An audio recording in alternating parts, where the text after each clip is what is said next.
Hello students and parents, क्योंकि class 9 के interview के वीडियो में बताने वाला हूँ इंटरव्यू में कैसे आपको प्रिपेयर करना है, कैसे बैठना है, किस चीज़ के मार्क्स होते हैं। तो इस सब चीज़ के बारे में हम बात करने वाले हैं। ठीक है, वीडियो पूरी देखिएगा, बिल्कुल स्किप मत कीजिए। बहुत बातें बताऊंगा, कुछ भी बात आपके यूज़फुल हो सकती है, सभी बातें यूज़फुल होंगी, लेकिन कुछ भी एक पॉइंट भी अगर आप अप्लाई करते हैं वहाँ पे आपके मार्क्स बढ़ सकते हैं। मतलब देखिए, अब मैं सारी चीज़ बात क्लियर करूँ। देखिए, पेरेंट्स देखते हैं 6 और 9 का इंटरव्यू, क्योंकि छोटे बच्चे होते हैं। क्लास 6 और 9 के इंटरव्यू के बारे में बात करने जा रहा हूँ मैं आपके। तो इसमें आपको क्या होगा, कैसे होगा, तो पेरेंट्स भी देखते हैं, क्योंकि बच्चे छोटे होते हैं, उन्हें बताना होता है। तो अगर बच्चे देख रहे हैं तो वो अपने पेरेंट्स को भी ये वीडियो भेजें, और अगर पेरेंट्स देख रहे हैं तो अपने बच्चे को भी वीडियो का लिंक शेयर कर दें व्हाट्सएप वगैरह पर कि ये वीडियो देखिएगा। ठीक है, ये साथ में भी देख सकते हैं। ठीक है, अब बात आती है, देखिए लिस्ट आई है। सबसे पहले मैं ये बात क्लियर कर देता हूँ, जो लिस्ट आई है वो फाइनल लिस्ट है। मतलब अब जो शॉर्ट लिस्ट होंगे बच्चे, मतलब सेलेक्ट किए जाएंगे, वो इस लिस्ट में से होंगे। इसके अलावा कोई लिस्ट नहीं आएगी। ये बच्चे को क्वेरी है कि वेटिंग लिस्ट कब आएगी और लिस्ट कब आएगी। तो इसके अलावा कोई लिस्ट नहीं आई है। जितने बच्चे का नाम आया है इस लिस्ट में, वो लोग इंटरव्यू में बैठेंगे। अब इंटरव्यू में बैठने के बाद मैं इंटरव्यू को बताऊंगा सब चीज़, कैसे आपको इंटरव्यू में अपीयर करना है, क्या चीज़ पूछी जाती है, ये सब चीज़ें। तो इंटरव्यू में बैठेंगे ये बच्चे। तो इनमें से जैसे 100 बच्चे बैठ रहे हैं, तो मैं एग्जांपल ले रहा हूँ, 100 नहीं बैठेंगे, जितने मुझे याद नहीं है लिस्ट में कितने थे। तो 100 बैठे हैं, तो उसमें से शॉर्ट लिस्ट 60 हो जाएंगे, 50 हो जाएंगे, वो इनमें से लिए जाएंगे। उसके बाद वेटिंग आती है, वेटिंग लिस्ट इसके बाद आएगी, इंटरव्यू के जो बाद लिस्ट आती है। ठीक है, इसके बाद आपको करना क्या है। अब इंटरव्यू की बात करते हैं कि उसमें फिर वेटिंग आ जाएगी, फिर उसमें से जितने छोड़ेंगे बच्चे उसमें से वेटिंग क्लियर होती रहेगी।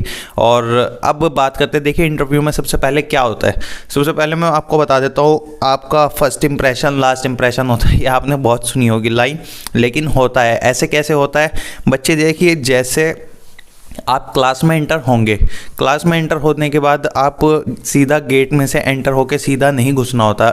आपको परमिशन लेती होती है कि मे आई कम इन सर मैम। आपको नहीं बोलना। अगर सब सर बैठे हैं तो तब आप सर बोल सकते हैं, या सर मे आई कम इन बोलेंगे तो, क्योंकि बहुत सारे टीचर, 4-5 और 3-4 टीचर होते हैं, तो एक से इंडिविजुअल से परमिशन नहीं ले। ठीक है, इन छोटी छोटी बातों पर ध्यान दिया जाता है। आप परमिशन लेंगे, जाके आप विश करेंगे, गुड मॉर्निंग होगा तो गुड मॉर्निंग एवरीवन, इस तरह से कहेंगे। एक को सर नहीं कहना, अगर एक मैम हुई तो वो बोलेंगे सर, सर को गुड मॉर्निंग बोल दिया। ठीक है, तो इस चीज़ से आगे इंप्रेशन बेकार पड़ता है। अब जाके आप बैठेंगे वहाँ पर, इंटरव्यू आपका स्टार्ट होगा, तो वो सबसे पहले मोस्टली आपका ड्रेसिंग सेंस देखा जाता है। अब आप ड्रेसिंग सेंस पहन के चले गए, एकदम कूल जैकेट वगैरह, एकदम मफलर वगैरह डाल के, स्पोर्ट्स शूज़, ये सब मत करके जाइएगा। आप फॉर्मल पहने, अपने बच्चों को फॉर्मल पहना कर भेजें। शर्ट, और जैसे विंटर है इस वक्त स्वेटर पहना दें, कोशिश कीजिएगा इनर पहना दें। अब जैकेट 2-4 भर दी, जैसे मैंने पहन रखी है, ऐसी मोटी सी जैकेट पहन के नहीं जाइएगा। और जीन्स वगैरह मत पहनिएगा, पैंट हो सिली हुई हो तो बेहतर है। और शू एकदम फॉर्मल टाइप, आप शादी वगैरह में जैसे आप पहनते होंगे वो, ठीक है, फॉर्मल शू होने चाहिए। फॉर्मल तो आप जानते ही होंगे। उसके बाद आपका ड्रेसिंग सेंस हो गया, बाल वगैरह एकदम स्पाइक्स मत करके जाइए, खड़े वगैरह करके, नॉर्मल सिंपल करके जाइएगा। ठीक है, आप सीधे साधे अच्छे बच्चे लगने चाहिए, पढ़ने वाले लिखने वाले।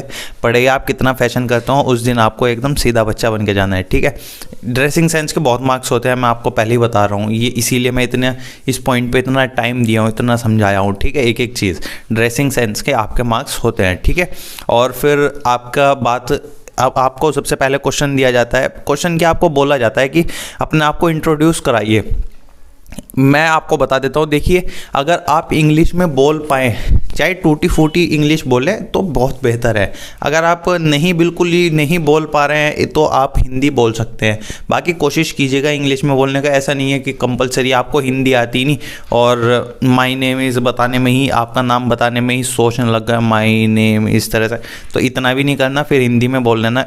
अगर हिंदी में बोलना है तो एक बार परमिशन ले सकते हैं टीचर से, मैं आई स्पीक इन हिंदी, इस तरह से। ठीक है, तो फिर वो बोल देंगे तो बोल सकते हैं। बच्चे हैं वैसे, ज़रूरी नहीं सबको इंग्लिश आएगी, तो आप जैसे इंग्लिश में कोशिश कीजिएगा वैसे, ठीक है।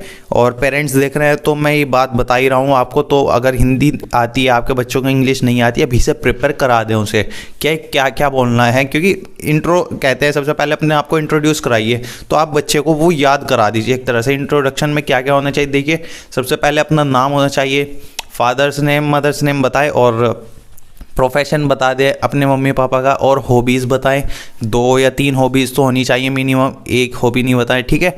ड्राइंग बता सकते हैं, रीडिंग राइटिंग या गार्डनिंग वगैरह जो भी होता है हॉबीज़ वगैरह, और आपका यही सब कहाँ से हैं और आप कौन से स्कूल से पढ़ के आए हैं, कहाँ से पढ़ के आए हैं, बस ये सब इतना बता दीजिए, ज़्यादा डीपली नहीं करना। तो सिंपल सा इंट्रो हो, सिंपल हो, अच्छा सा हो, मतलब ज़्यादा एक चीज़ पे फोकस नहीं करना कि एक ही बात में बताया जा रहा है कि मेरी फैमिली में इतने मेंबर हैं, मेरा भाई ये करता है, मेरी बहन ये करती है, ऐसा नहीं बताना।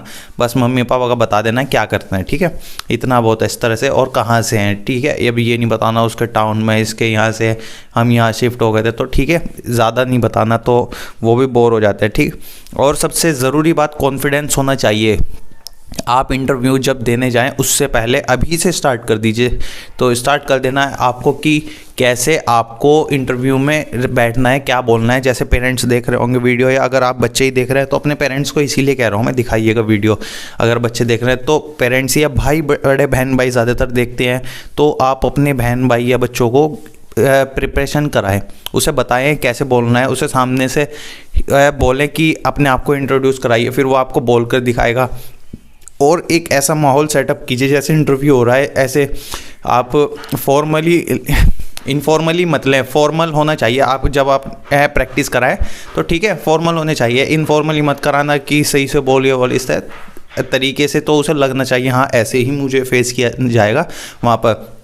तो इंट्रोडक्शन के बाद अब आता है आपका, कुछ पूछ लेते हैं जैसे हॉबीज़ वगैरह से कुछ क्वेश्चन कर लेंगे इस तरह से, क्या करते हो, जैसे पेंटिंग ड्राइंग बोल दी तो कितनी ड्राइंग करते हैं, किस चीज़ की ड्राइंग करते हो, इस तरह से पहले ही जो कुछ बताएं उसके बारे में आप जान लें। ज़्यादा आपसे बर्डन नहीं दिया जाएगा, छोटे बच्चे होते हैं, ठीक है, तो ज़्यादा परेशान नहीं करे जाते हैं इंटरव्यू में, सिंपल क्वेश्चन करते हैं, बहुत ज़्यादा सिंपल रहता है।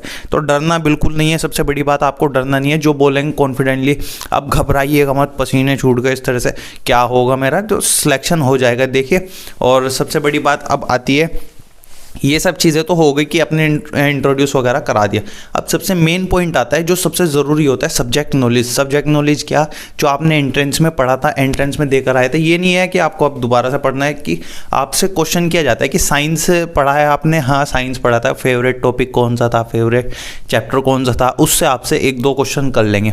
अब मेन चीज़ है उसका आपको जवाब देना आना चाहिए। मैथ्स का कुछ पूछ लिया, छोटा मोटा फॉर्मूला टाइप इस तरह से पूछ लेते हैं, तो बेसिक चीज़ें ये सबसे ज़रूरी होता है। सब्जेक्ट नॉलेज आपका सब्जेक्ट से आना चाहिए आपको, जो आप एग्ज़ाम दिया है, आपने एग्ज़ाम दिया था पढ़, और सब चीज़ पता होना चाहिए। जैसे क्योंकि एंट्रेंस में आपने पढ़ा था कुछ भी पॉइंट को एंट्रेंस से पूछ सकते हैं कि आपका ये टॉपिक आया था एंट्रेंस में, तो इसके बारे में आपसे हम क्वेश्चन कर लें, इस तरह से आपसे पूछेंगे।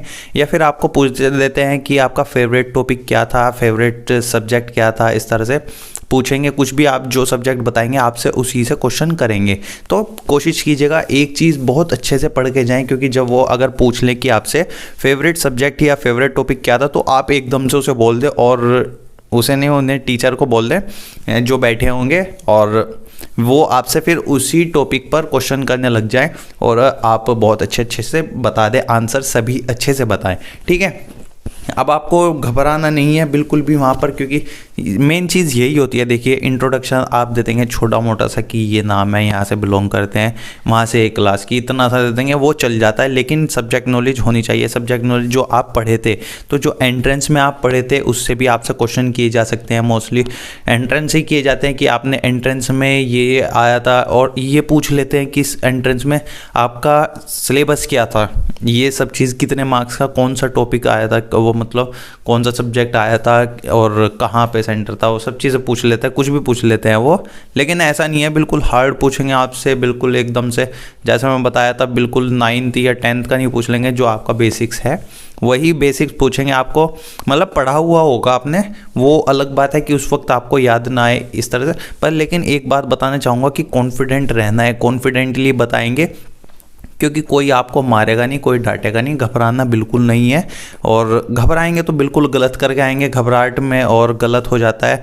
और उसके बारे में बता देता हूँ, एक सवाल बच्चों का बहुत ज़्यादा आता है कि इंटरव्यू में हमें कितने मार्क्स लाने हैं, क्या करना है। देखिए उसके बारे में मैं क्लियर कर देता हूँ, किसका सिलेक्शन होता है, किसका नहीं होता। देखिए आई थिंक 80 का था आपका रिटर्न, तो 80 में से जैसे बच्चों के 80 था या 75, मेरे याद नहीं आ रहा, तो जैसे 60 पर मुझे आइडिया है कि कट ऑफ गई है, तो 60 पर बच्चे 60 पर भी सिलेक्ट हुए हैं और 70 प्लस पर भी सिलेक्ट हुए हैं। 72 73 भी मार्क्स थे बच्चों के, तो उन बच्चों के भी सिलेक्शन हुए हैं।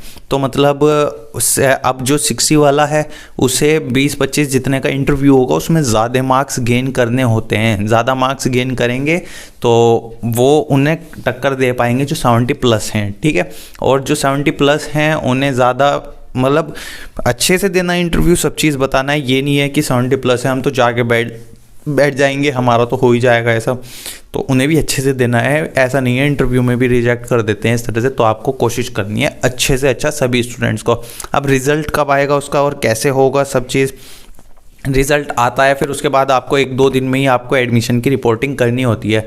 तो रिपोर्टिंग करेंगे, उसके लिए आपको मैं एक बात बताता हूँ, चैनल सब्सक्राइब कर लीजिए। क्योंकि ऐसा होता है लिस्ट आ जाती है, पता नहीं चलता बच्चों को, और एडमिशन की डेट निकल जाती है और एडमिशन होने वाला होता है और आपका एक्टिव नहीं थे इसलिए आपका कैंसिल हो जाता है। इसलिए मैं वीडियो बना दूंगा एकदम से, आपका नोटिफिकेशन आ जाएगा। सब्सक्राइब करके बेल आइकन ऑन कर लेना, बेल आइकन ऑन करेंगे तभी नोटिफिकेशन आ जाएगा कि हाँ रिज़ल्ट आ गया है, काउंसलिंग करनी है, एडमिशन लेना है, एडमिशन की डेट आ गई है, फीस सबमिट करनी है, जो भी है वो सब मैं आगे प्रोसीजर बताता रहूँगा। जिसका नहीं है हुआ नेक्स्ट ईयर कैसे देना है, कब फॉर्म्स आएंगे, सब चीज़ मैं बताते रहता हूँ चैनल पे। सब्सक्राइब करके रखना और अपने दोस्तों को सब्सक्राइब कराइए, क्योंकि अच्छा चैनल है, आपको इन्फॉर्मेशन मिलती है, आपके दोस्तों को भी फ़ायदा होना चाहिए आपकी वजह से। और बाकी जब इंटरव्यू आप देकर, जब आपका इंटरव्यू हो जाए, जब आप बाहर जाएंगे तो ग्रीट करके जाइए, जैसे गुड बाय बोलें या फिर गुड मॉर्निंग, ये सब जो भी बोलना होगा आपको वो अच्छे से बोलें, लेकिन फॉर्मल वर्ड्स बोले। जैसे मैंने बताया आपको इनफॉर्मल वहाँ पे नहीं होना आपको। और जब बैठेंगे आप वहाँ पर तो तरीके से बैठे, टांग फोल्ड करके ऐसे टाई करके मत बैठे, सीधे लेग्स हों आपके, ऐसे सीधे बैठें एकदम स्ट्रेट, और ऐसे नहीं बैठें या फिर अलग से सिंपल बैठना है, हाथ सिंपल रखे, चेयर होगी आपकी, चेयर पर सीधे से अच्छे से बैठना है। और घबराना बिल्कुल नहीं है, क्योंकि घबराहट में हमेशा गलती होती है, ये सोचेंगे। बिल्कुल टेंशन फ्री रहना है। और घर पर मैंने जैसे बताया, भाई बहन या मम्मी पापा जो भी हैं, प्रैक्टिस कराएं आपकी, इसलिए सबको वीडियो दिखाएं। घर वाले जो भी आपके प्रैक्टिस कराएं उन्हें सेंड कीजिए कि भाई ऐसे ऐसे ये वीडियो देखिए और ऐसे गाइड कीजिए, हमें बताइए कैसे बोलना है, वहाँ पे क्या बोलना है। ये मत सोचिएगा कि टाइम टू टाइम बोल देंगे इंट्रोडक्शन सर हमने देख लिया कैसे, इंट्रोडक्शन पहले ही लिख लीजिए, उससे प्रैक्टिस कीजिए या मिरर के सामने कीजिए। अगर कोई बड़ा बहन भाई वगैरह नहीं है इस तरह से, तो मिरर के सामने प्रैक्टिस कीजिए और खुद ही बोलते रहिए, अकेले में बोल के देखिए, उसे देख कर मत बोलिए। और जब बोलेंगे तो ऐसे मत बोलना है माई नेम इज़, ये याद कराओ जैसे, तो ऐसे नॉर्मल बोलना है my name is Syed Fazil, I am from, इस तरह से सब चीज़ बहुत नॉर्मल बोलना है आपको, रटा रटा है नहीं बोलना। और सिंपल हल्की सी स्माइल होगी चेहरे पर, बहुत अच्छा इम्पैक्ट पड़ता है उसका जब आप बोलेंगे इंटरव्यू में। तो हल्की सी स्माइल होनी चाहिए चेहरे पे, जैसे मैं स्माइल कर रहा हूँ, मैं कुछ ज़्यादा ही खुश हो रहा हूँ, ठीक है। तो इसलिए मेरी खुशी के लिए लाइक कर देना वीडियो को। और इस स्माइल होगी तो अच्छा लगेगा कॉन्फिडेंट बोलना है, और घबराना बिल्कुल नहीं है। बार बार यही बात बोल रहा हूँ, क्योंकि घबराहट में आप भूल जाएंगे सब चीज़, जो आता होगा वो भी नहीं बता पाएंगे, सर सर सर करते रह जाएंगे बस। और बस यही बातें थी। अगर कुछ बात होगी तो इंस्टाग्राम पे मुझे फॉलो कर लीजिए, वहाँ पे तो सभी फॉलो कर लीजिए, बिना बात के भी आप फॉलो कर लीजिए वहाँ पे। यहाँ पे तो सब्सक्राइब कर ही रखा है, तो वहाँ पे भी देख लिया करिए मेरे फ़ोटोज़, वहाँ बताता रहता हूँ मैं, कोई वीडियो आती है वो ही बताता रहता हूँ, बहुत सारी चीज़ें मैं बताता रहता हूँ। जैसे ज़्यादा क्वेरीज आती रहती हैं तो स्टोरी लगा देता हूँ वहाँ पर। और वीडियो लाइक कर दीजिए, वीडियो देखने के लिए थैंक यू। आगे भी ऐसे ही देखते रहिए और अपना प्यार देते रहिए, वीडियो लाइक करके, सब्सक्राइब करके, वीडियो देखने के लिए थैंक यू।